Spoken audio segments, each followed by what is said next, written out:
Sithini isihloko? Ukunikela kwamakholwa. Ukunikela kwamakholwa. Ukunikela kwamakholwa. Yes.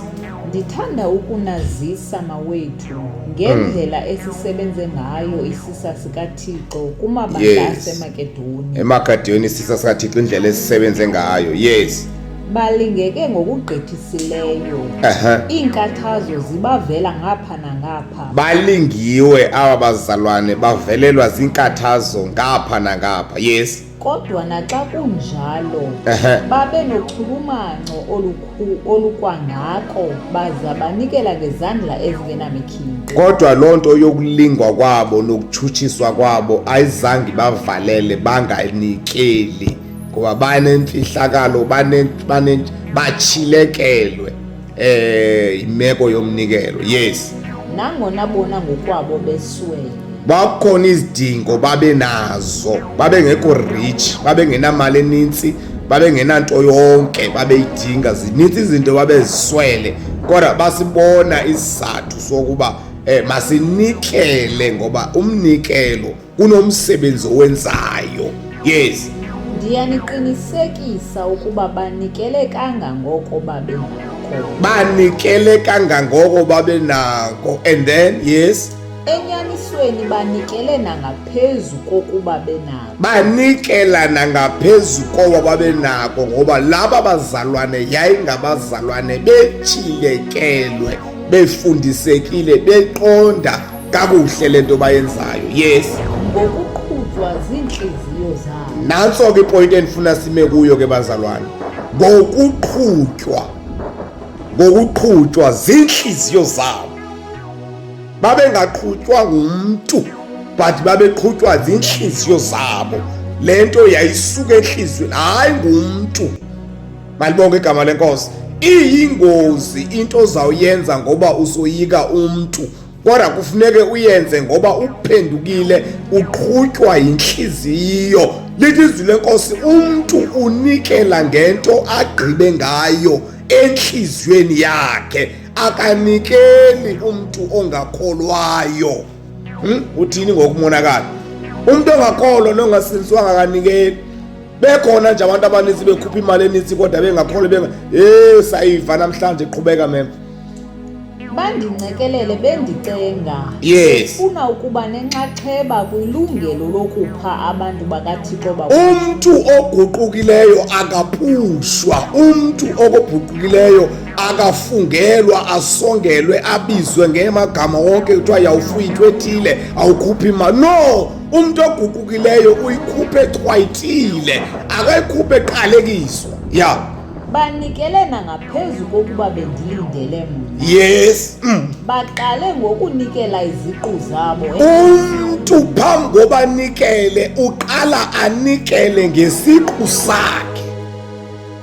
Amabandla namhlanje adla imali zamasela, adla imali zotsotsi, adla imali zamahenyukazi, adla imali zabathengisa komzimba because ufunwa nje imali. Kodwa lethi izwi lenkosi laba bazalwane baqala banikela ngeziqu zabo phambi koba banikele ngemali yabo because umuntu ongakholwayo ongasindiswanga ongaguqukanga akanikeli but uyakhuthuzwa.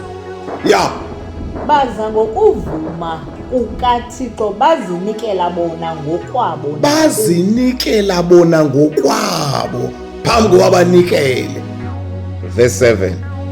Each of you should think carefully and then decide how much you can give. Each of you ngamnye uyazidecide.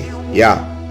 Each of you should think carefully and then decide how much you can give. You don't just decide, think carefully and then uyazi ba how much ozayikhupha. Yeah. Then you will not be sad to give that money. Awusayi kukhathazeka akhonto iza kuhlukumeza, awuzuva kabuhlungu, uzasuka ube nejoy because wenze into wena esuka awuqhutywanga, ayikhupha usithi baba yihle.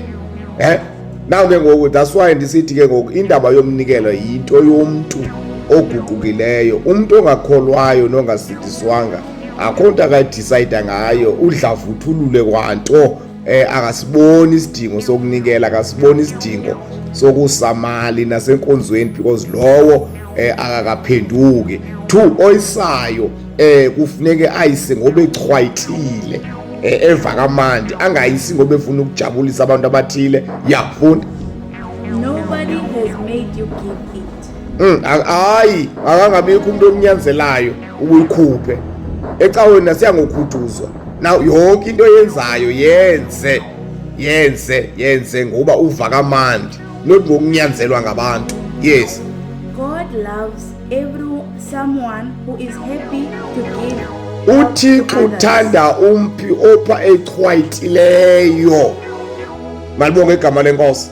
Ayisosinyanzelo le ndaba, ayisosinyanzelo, kodwa with your understanding nokwazi izwi nokulandela isazela sakho esiphilileyo uqonda uba no, uThixo undibusisile kanga, kumelwe nami ndise endlini kaThixo, hayi ngoba ndoyika ubani, kodwa ngenxa yoThixo yokuthembeka kwami emahlweni kaThixo bawo, ngoba undibusisile. Ndiyasibona isidingo sokuba indlu yakho okanye endlini yakho izidingo, hayi ngokunyanzelwa ngumuntu.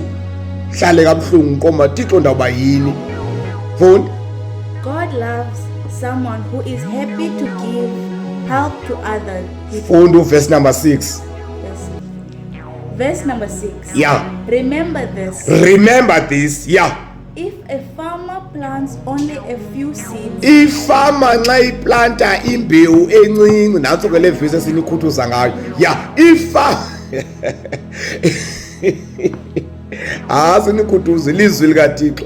Ifama, fundi verse 6. remember this. Yeah. If a farmer plants only few seeds, he will not get much as a result. Now awukwazi kaloku ukuhlwayela kancinci then uexpecte kakhulu. Litsho nje izwi likaThixo kutsho bani?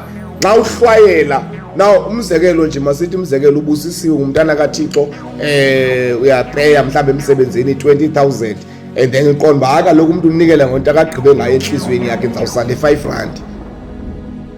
Kutsotsi womzalwane lowo. Balibonke igama lenkosi. Now udecide ngento kanga ngoba unikwe ngokufunda verse number 6. Remember this. Remember this. If a farmer plants only a few seeds, Yes. he will not get much as a result. Awunawulindela okuninzi kodwa uplante iseed eyi-1. Malibonke igama lenkosi. Now iseed eyi-1 ithetha ukuthini ke le verse? Ithetha ngoba masithi mhlawumbe umzekelo wena uzipela 5,000 okanye 4,000 rand inyanga, and then udecide uba no, ndizawusa i-200 rand. Afike omnye athi mhlawumbe hayi mna ndizipela okanye ndizipela 30,000, nam ndizawusa i-200 rand. Now you can weigh ke ngoku, awunothi hayi nobani use i-200 rand nam zi-200 rand. Lithi izwi lenkosi ke ngoku uvuna ngokuhlwayela kwakho. Yeah. But if he plants plenty of seeds, he will get a big harvest. Lithi izwi lenkosi litsho ngolo hlobo ncela akutsho umshumayeli, akutsho mntu, kodwa ke yonke into yenzayo uyenza ngokuqhutywa inhliziyo yakho, awuqhutywa ngumshumayeli nangumpostile nangumfundisi nangubani na, but ngokuva kwakho izwi usibone isidingo sokwenza izwi likaThixo. Ngoba lithi izwi lenkosi nxa ufunda kwincwadi yaseProverbs, kukho ohlwayela okanye onikelayo kakhulu but uye esiya rich ngokuba rich, abe khona lo uvimbayo unikela kancinci akavuni into. Malibonke igama lenkosi. Verse number 8. Xa bendingubani ke mna ukuba ndiqalekise ongaqalekiswanga nguThixo? Xa ndingubani uba ndingaqalekisa umuntu ongaqalekiswanga nguThixo? Funda kwiverse version yesilungu apho Numeri chapter number 23, so funda verse number 8. Xa bendingubani uba mna ndingaqalekisa umuntu ongaqalekiswanga nguThixo. Verse number 8. Xa bendingubani ke mna ukuba ndiqalekise ongaqalekiswanga nguThixo? Dibana nomuntu esikelelwe nguThixo, esikelelwe nguThixo, athi ngowungayikhuphi imali yakhe ngolhlobo bendicinga bafake bangayikhupha ngalo, ndimbiza ngamagama onke, ndiqalekisa abantu abasikelelwe nguThixo ngenxa yezidingo zam. Lithi izwi lenkosi, bendingubani mna uba ndingathuka abantu ndibathukela imali yabo, ndingaqalekisa abantu ndibaqalekisela intsikelelo yabo. Yes. Ndambathise ngeshwangusha ongashwatulelwanga. Ndembathise ngeshwangusha, heyi Nkosi yam, ongashwatulelwanga. lo mntu lona kashwatulelwanga nguThixo, mna ndifike ndibe nendlela ndiyomshwabulela. Umntu osikelelwe nguThixo, malibonge igama lenkosi. Bendingubani mna uba ndingaqalekisa umntu osikelelwe nguThixo? Yes, verse number 8. Verse 8. Yeah. But I cannot curse I cannot curse these people because God has not cursed them. uThixo ubasikelele aba bantu, andikwazi mna ukubaqalekisa. Malibonge igama lenkosi. Bendingubani uba ndingaqalekisa umuntu osikelelwe nguThixo? Awukhuphi imali, yawufuya inja, yawuthatha nalo mrholo wakho, uThixo yawuthatha ivalue yemali yakho awushiye wena ne-payslip, ulisela, ungumebi, uyinto ethile. Bendingubani uba ndingaqalekisa abantu abasikelelwe nguThixo? Verse number 8. But I cannot curse these people because God has not cursed them. God has not cursed them. Yeah. I cannot speak against people that the Lord does not speak against. Gqityiwe, perfect. Verse number 8. Xa bendingubani ke mna ndiqalekise ongaqalekiswanga nguThixo? Ndambathise ngeshwangusha ongashwatulelwanga. Bembathisa abantu bakaThixo abasikelelwe nguThixo, bembathise ngeshwangusha. No bazalwana yami ngolo hlobo, awukwazi ukuqalekisa abantwana bakaThixo babize ngento yonke ongakhuphi kwabo imali yabo basikelelwe nguThixo. Umntu nomntu ukhupha ngokagqibe ngako enhlizweni yakhe. Malibonge igama lenkosi, malibonge igama lenkosi. Nkosi mayisikelele ufunda kwezulayo.